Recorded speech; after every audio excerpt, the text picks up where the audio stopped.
Hello, everyone, and welcome to Randy's Old Time Radio Shows. Here you can listen to your favorite mystery, suspense, intrigue, or comedy shows.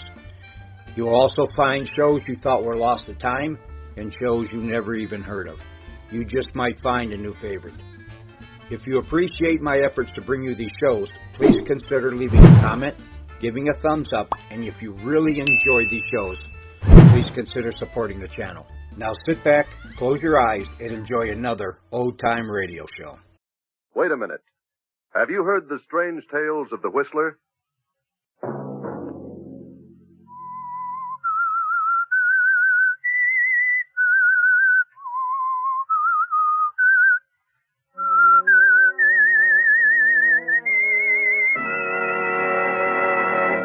I'm the Whistler.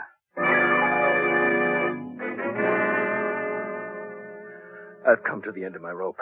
I've tried my best for 20 years to please Agatha. I gave up my painting and tried business after business and failed in every venture. Now I can't go on any longer. I'm through. Another Sunday night, and again CBS presents The Whistler.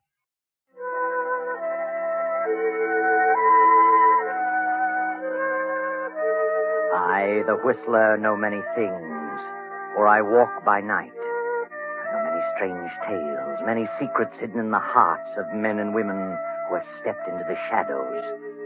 And so I tell you tonight the amazing story of The Alibi. Poor Henry Farrington paces the library floor. Through his mind run the events of the past 20 years, from the day when he married the wealthy young widow Agatha Durant. Henry hadn't $1 of his own then, nothing but charm. He still hasn't $1 of his own, and now very little charm. Henry was a struggling artist, but Agatha was a businesswoman and was determined to make Henry a businessman.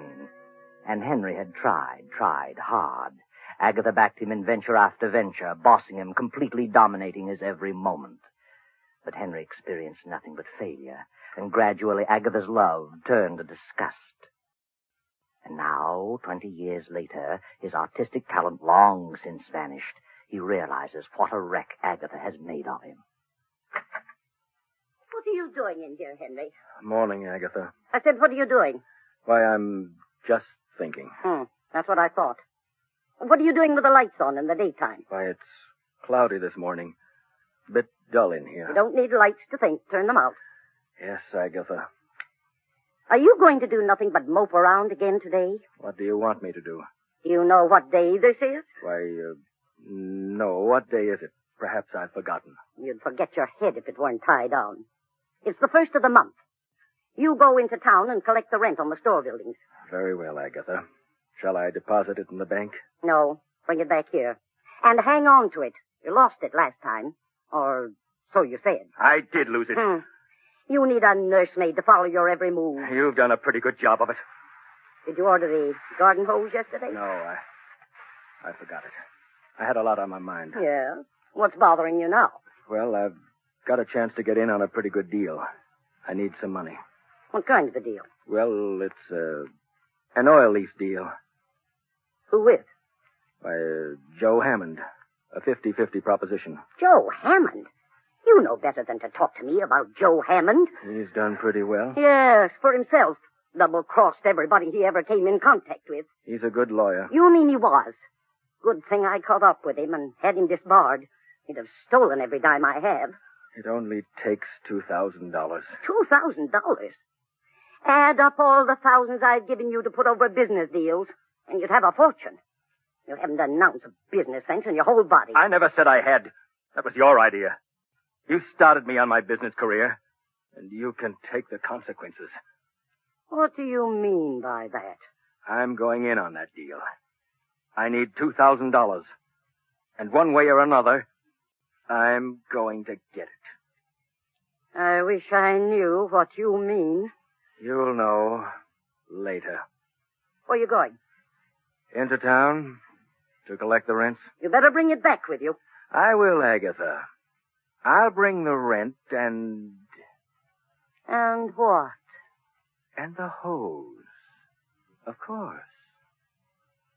Good morning, Agatha. Threatening me. Well, I'll soon fix him. Agatha stands staring after him. Terrible thoughts race through her mind. Thoughts of fear, disgust, hatred, money, death, revenge. Her head begins to whirl. She can scarcely breathe. Her eyes bulge in terror. And she clutches at her heart, her throat. Higgins! Higgins!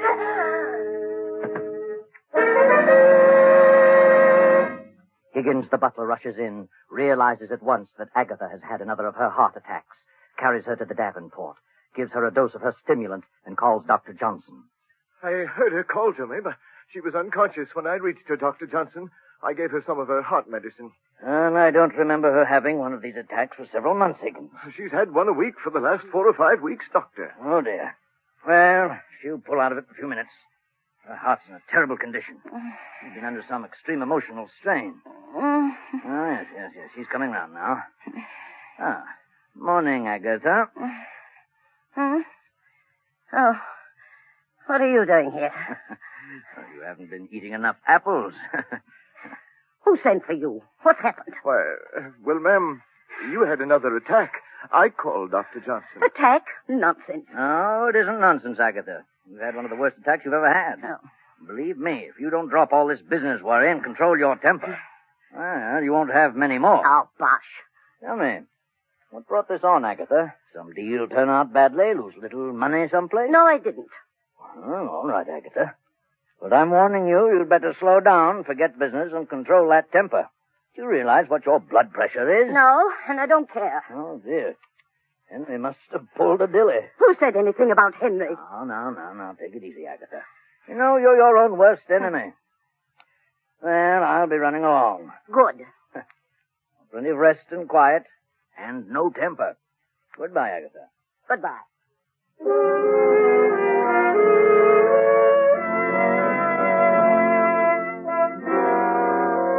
Poor Henry walks around town for a half hour and finally gets up sufficient courage to see Joe Hammond, the ex-lawyer.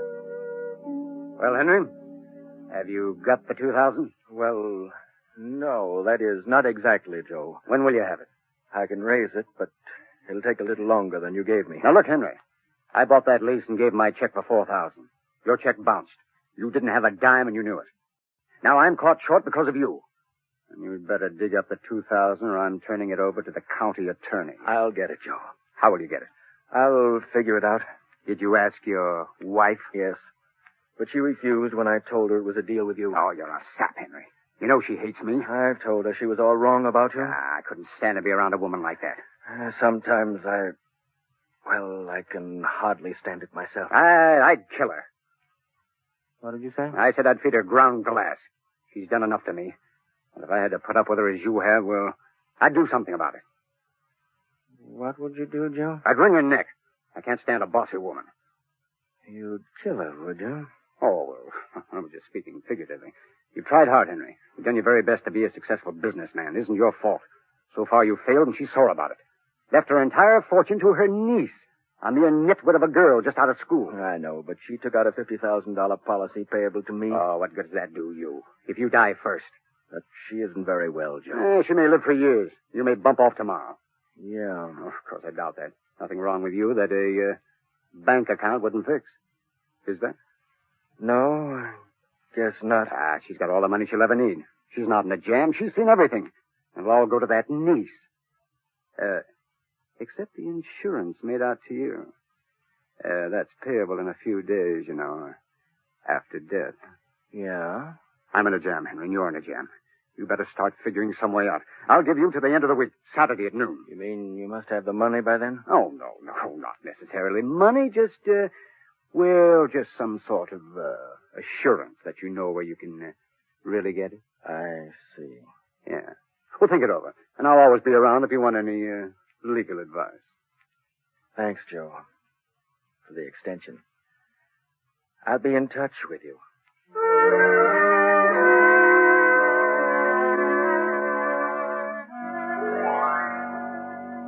Agatha is in her room now, house, sleeping. Her niece has come home from college, having graduated, and brings with her a young man. The two young people are waiting for the aunt to wake up. Well, believe me, Janet, this is certainly a swell place. I had no idea it was like this. I thought you'd like it, Grant. I've never lived in a house with more than 6 rooms. This place must have at least 15. More than that, darling. Mm-hmm. Your Aunt Agatha certainly must have a lot of money to be able to keep a place like this. She has. She has more than she knows what to do with. What'd the butler say happened to her? Oh, she had another attack. It's her heart. She has a terrible temper and pays no attention to the doctor's warnings about getting excited. According to Higgins, the doctor said he doubted if she could stand another like the one today. Must be in pretty bad shape. Do you think she'll like me, Janet? Why shouldn't she? I do. Oh, I warn you, she's a sour face and grouchy. But don't let her upset you. She'll get used to you. I love you very much, Grant. That's all that really matters. I love you, Janet. More than anything in the world. Your aunt will see you now, Miss Janet. Thanks. Come along, Grant. Right. You wait outside the door. I want to talk to her first. I'll try to get her in a good humor. Boy, this is a tense moment. I feel like I'm going before a judge. Hello, Aunt Agatha. How do you feel? I feel all right. How long have you been here? Oh, about half an hour. Sorry to hear you had another attack today. You should take things more calmly. That's easier said than done. How's Uncle Henry? He's in town. Good-for-nothing man. Oh, I wouldn't say that. What do you know about it? Nothing. Oh, I think I know Uncle Henry rather well. All men are the same. I wouldn't trust one around the street. Well, that's a matter of opinion. Aunt Agatha, Well, what's on your mind? What are you trying to say? I have a surprise for you. Surprise? What do you mean? I brought a guest home with me. A guest? Least you could do was warn me. Who is she? It isn't a girl. Who then? Just a minute. Come in, Grant. Aunt Agatha, this is Grant. Grant? Grant who? Grant Collins. I'm very happy to meet you, Mrs. Farrington. What's he doing here? He's going to stay here for a while. Why? Well, because I asked him to. Well, I didn't ask him. But, Aunt Agatha, you don't understand. I understand, all right. And I don't need any explanations. Is this an example of what you've been doing at college, running around with men? Well, this is different. Grant is more than just a friend. I have enough trouble around here now, without taking on any more. You'll have to leave at once. You don't know what you're saying. I certainly do. Perhaps I can explain You it. keep out of this. This doesn't concern you. I'm afraid it does concern him, Aunt Agatha. Well, who is he? Where'd you meet him? What does he do? Well, I'm just an ordinary person. I haven't come from any great family, if that's what you mean. And I haven't any money. What's your business? Well, I haven't any regular line. I've done a lot of things. But I'll hit on something. Another one. Just like Henry. You ought to have more sense than that, Janet. But I love Grant. Nonsense. And I love Janet. Young man, you better leave this house before I lose my temper. I'm not going to have my niece throwing herself away on a nobody. Now get out. Just a minute, Aunt Agatha. This is my home, too. Grant is here at my request. Is that so? Your home, hey? It's your home only so long as I choose to make it so. You're my heir, but if you dare to defy me, I'll change that quicker than you can bat an eye. Oh, you're jumping to conclusions. After you get to know me better, I think you'll like me, Aunt Agatha. Aunt Agatha? What do you mean by Aunt Agatha? I'm your nephew. Did you say nephew? Yes, he did. Grant and I are married. Married? We were married today.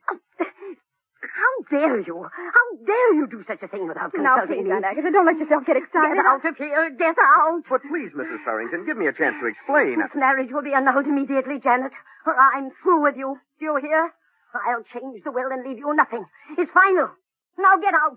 Get out, both of you, and leave me alone. Get out. Come on, Grant. Let's leave her alone before she has another attack. What do you think we should? I'm all right now. Leave me alone. Say, I never expected anything like this. Neither did I. She certainly is in a bad way. Yes, I didn't realize it was quite this serious. She's in a terrible mental state. Well, this is a pretty situation for us. Well, I don't want you to leave, darling. You'd better wait a few days until she's better. There must be some way to win her over. I hope you're right. I'll have a talk with Uncle Henry. Something's happened to cause all this. I'll find out as soon as he comes in. Now, don't worry, darling. Everything will be all right. I hope so. I'll just keep out of her way for a few days and see what develops.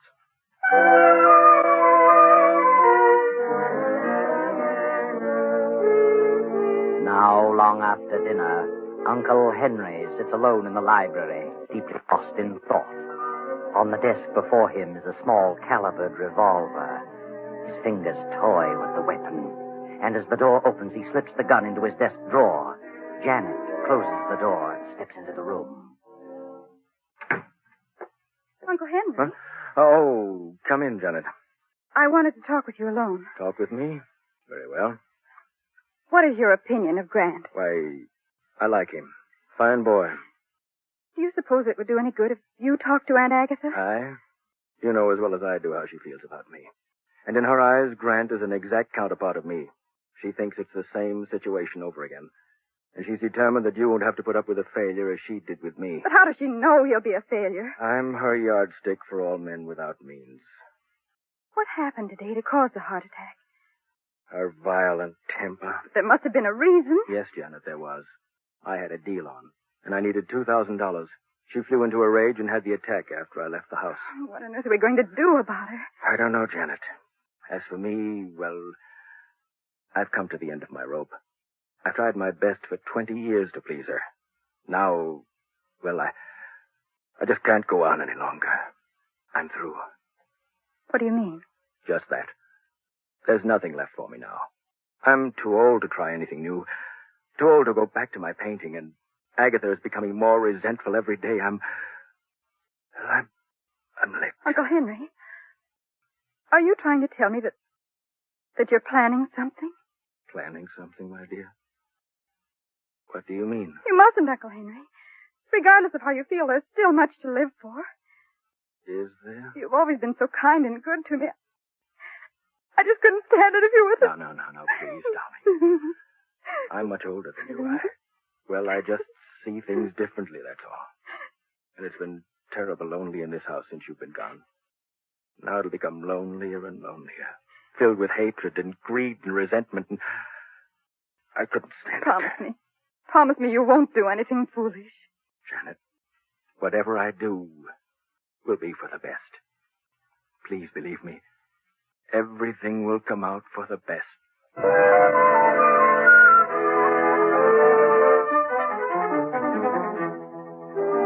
Around 12 o'clock that night, Janet, Grant, and Henry go to their rooms. The big house settles down to sleep. Then, 2 hours after midnight, Agatha stirs uneasily in her bed. An eerie figure in white stands beside her. She opens her eyes. Well, who's there? I want you, Agatha Barrington.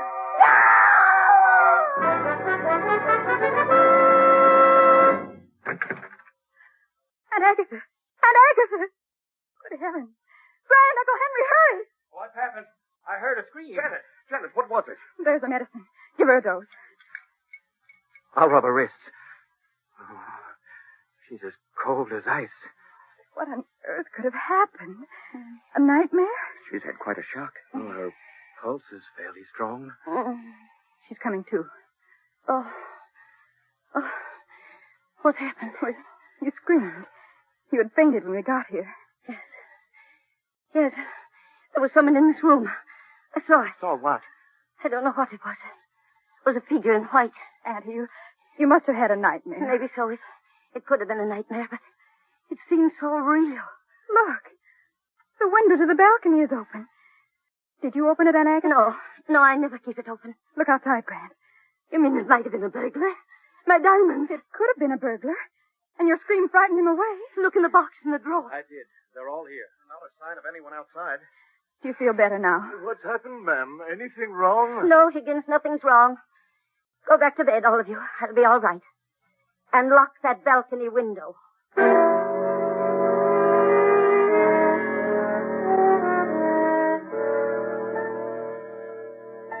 Now it is the next night. Uncle Henry is sitting alone at the desk in the library, lost again in a deep study.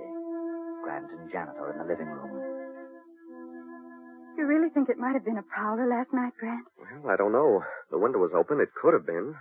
I'm inclined to think it was nothing more than a nightmare. She's been so upset lately. Well, if it was a burglary, he didn't get anything. Well, that's true. And he might try it again. If he does, he's liable to get a good scare. What do you mean? This. Grant, where did you get that revolver? Out of my trunk. Oh, please, Grant, I don't like guns. Let them take what they want. If If you start shooting, they're liable to shoot back. Besides, jewels can be replaced. Now, don't worry, darling. I couldn't shoot anyone if I tried. Anyway, there are no bullets in it. Then what good is it? Well, it's a little .32 I use in school for a starting gun. It has nothing but blanks in it. Yeah, see? It won't hurt anyone, but it'll give them a good scare. Well, blanks or no blanks, I don't like guns around. Now, don't worry, darling. Oh, good heavens, it's 7:30. I'd better get dressed or we'll be late for the Morrison's party. Oh, yeah, you better hurry. I'm all ready. I want to see about the car. Oh, Higgins. Yes, sir. Come in, sir. I was just having a little coffee and a bite to eat. Would you care for anything, sir? No, thanks. Did Rollins check my tires and gas? I did, sir. Rollins and the others are all off tonight. I put your car in front. Oh, thanks. Excuse me, sir. The Farrington residence? Yes? Oh, yes, Mr. Hammond. He's dozing in the library. I'll get him. What? Oh, I see. Yes, I'll tell him. Goodbye. Joe Hammond wants Mr. Farrington to come over to his place this evening. I'll tell him. Excuse me, sir. Anything else I can do for you? Oh, no, I'll be running along in a few minutes. By the way, since Mr. Farrington's going out, you'd better look in on Mrs. Farrington once in a while. Oh, I will, sir.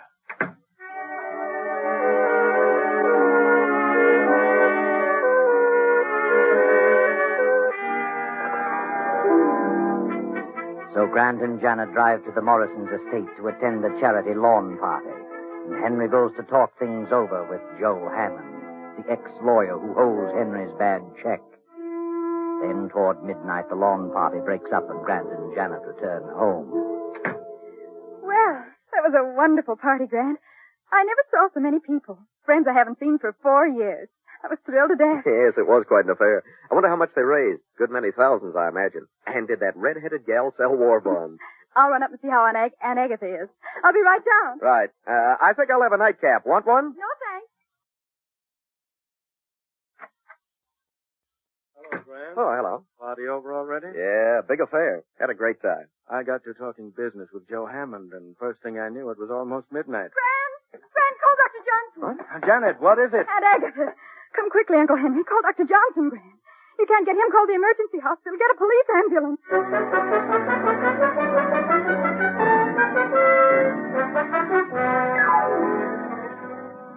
I'm still trying to get Dr. Johnson, Janet. Never mind, Grant. Police surgeon says we won't need Dr. Johnson. Did he pull her out of the attack? No. He couldn't do a thing for her. She was dead when they got here. Good heavens. Well, she must have had a severe attack. Well, you see, Grant, Just a minute, folks. I'd like to ask a few questions, and I'd prefer that you didn't carry on any conversation with each other. No conversation. Well, what's he mean, Janet? Never mind. I'll get around to that. Take all their fingerprints, Davis, while I'm talking. Yeah, Captain. I demand an explanation. What do you mean, fingerprints? How long have you known Janet Farrington? Oh, about 6 weeks. Where did you meet her? At a dance, a party. Did you know all about her? Who she was, her family? Certainly. What do you know about him? why, I just knew I loved him, and that was enough. I take it your financial condition is not so good, Grant. Well, no, I haven't any money, but what's that to do with it? Did Agatha Farrington object to your marriage? Yes, she did. She threatened to change her will unless we had the marriage annulled, but... Did you care whether that happened, Grant? Well, certainly. I didn't want Janet to lose her inheritance.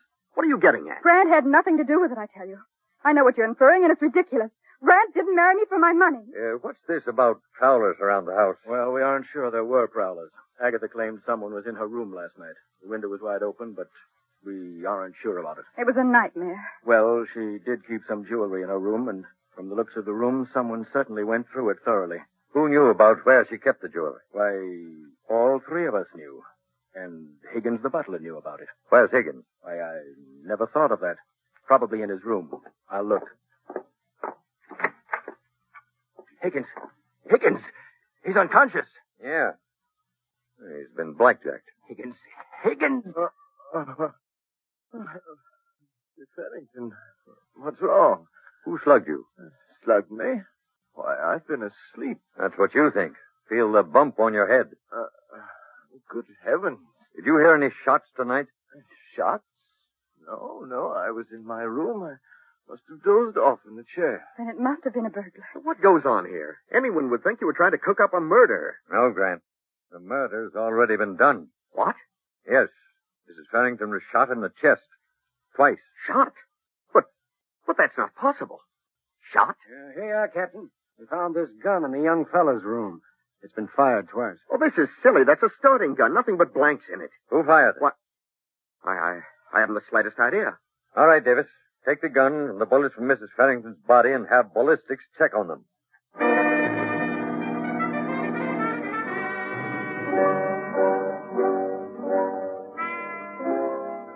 Well, young fellow, according to the ballistics test, the bullets that killed her were fired from your gun. But it isn't possible, I tell you. My gun had nothing but blanks. And there were no fingerprints but yours. I'm afraid you're stuck with this deal. Oh, please listen. I couldn't have done it. You had a motive, a gun, and an opportunity. And furthermore, you left that party for a half hour tonight. We checked on it. We have a witness who saw you leave. All right, what if I did? My gun has blanks in it. Oh, please believe me. I couldn't bring myself to do such a thing. I couldn't. You killed Mrs. Farrington, and you might as well admit it. I didn't. I didn't shoot her. I swear I never touched her. I can't stand by and see an innocent person suffer for this. The boy didn't do it. I did it. I had a better reason. I planned it. I'd have enough of Agatha, and I was caught in a jam. I did it to get the insurance she left me. I was desperate. I came back and slugged Higgins while he was asleep, shot Agatha, and left the house. I don't believe you. You're trying to cover up for him, but it won't hold water. We've got him dead to rights. But I couldn't have killed her. I only wanted to scare her. What? Go ahead. Nothing. Then you did come back here. Spill it. Well, all right, I did come back. Grant, what are you saying? I had the gun, but there were nothing but blanks in it. I doped Higgins' coffee before I left the house. I came back and went to her room. I fired the blanks. Why? Well, I knew she had a weak heart. I figured the shock would bring on her death. I was the figure in her bedroom. I couldn't see Janet lose her fortune, but I didn't want to give her up. Grant, how could you? I can't believe it. I tell you, I came back and shot her. If he fired blanks, then I must have fired the bullets that actually killed her. Look at his gun. Real bullets in it. What? Why, they are bullets. Where's your gun, Farrington? Here. Open it. Great Scott. Why, they're blanks. That settles it. Come on, young fella. We've had enough talk about this. The evidence is all against you. Yes, Grant. The evidence is all against you. And nothing can save you now. Try as he might, Henry can never convince anyone that he planned to kill Agatha. Although it is true he did come back and fire at her, just as you did, Grant. But it was definitely you and your gun that fired the fatal bullets. Of course, I know what you're wondering. How did the real bullets get in your revolver? You know, don't you, Janet? Tell us what happened. I saw Uncle Henry put a revolver in his desk as I stepped into the library that night. I was afraid he was going to kill himself. When Grant showed me his gun with the blanks, I switched the shells in their guns to keep Uncle from committing suicide. You see, I never dreamed that Grant had a plan afoot to cause my aunt's death by mental murder. There you are. Another tale of greed and revenge and hatred, all unraveled as neatly as you please.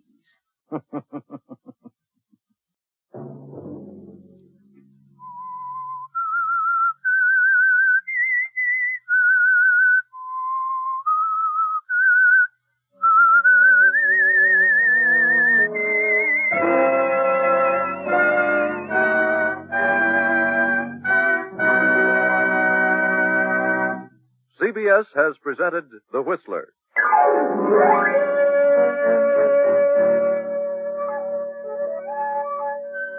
Original music for this production was composed and conducted by Wilbur Hatch.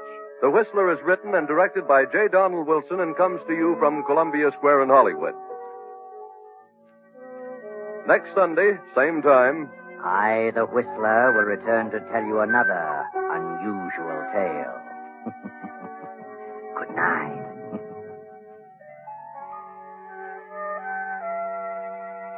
this is the Columbia